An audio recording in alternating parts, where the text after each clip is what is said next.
యుద్ధభూమి మధ్యలో అర్జునుడి చేతిలో నుంచి గాండీవం ఎందుకు జారిపోయింది? విజయం చేతిలో ఉన్నా అర్జునుడు ఎందుకు యుద్ధం చేయను అని అన్నాడు? శ్రీకృష్ణుడు భగవద్గీతను ఎందుకు చెప్పాల్సి వచ్చింది? దానికి కారణమేమిటి? మీకోసం వస్తుంది భగవద్గీత మొదటి అధ్యాయం. సులభమైన తెలుగు భావంతో ధర్మభూమి అయిన కురుక్షేత్ర యుద్ధభూమిలో ధర్మం అధర్మం ఎదురెదురుగా నిల్చిన సమయం.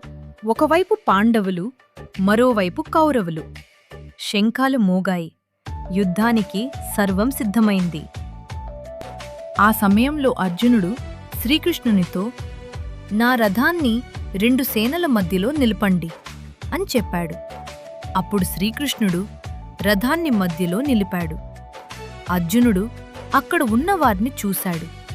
తాత భీష్ముడు, గురువు ద్రోణుడు, సోదరులు, బంధువులు, స్నేహితులు, తనకు ప్రాణమైన వారందరూ యుద్ధానికి సిద్ధంగా కనిపించారు. వారిని చూసిన అర్జునుడి మనస్సు బాధతో నిండిపోయింది. ఇవాళ వీరితో నేను ఎలా యుద్ధం చేయగలను? వారిని చంపి గెలిచే రాజ్యం నాకెందుకు? విజయం, రాజ్యం, సుఖం ఇవన్నీ నా వాళ్ళు లేకపోతే నాకివి ఎందుకు అని అతని మనస్సు తీవ్ర విషాదంతో నిండిపోయింది. అతని చేతులు వణికాయి.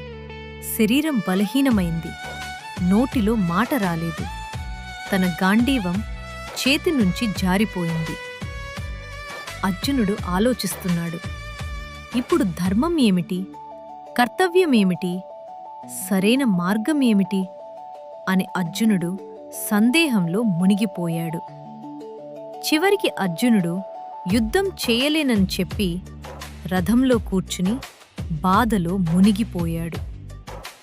అప్పుడు ఆ విషాదాన్ని జ్ఞానంగా మార్చటానికి శ్రీకృష్ణుడు తన దివ్య ఉపదేశాన్ని ప్రారంభించాడు. ఆ ఉపదేశమే భగవద్గీత. ఇదే భగవద్గీత మొదటి అధ్యాయం, అర్జున విషాదయోగం.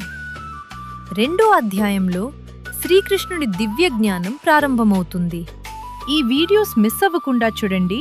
మన ఛానల్ని లైక్, షేర్, సబ్స్క్రైబ్ చేసుకోండి.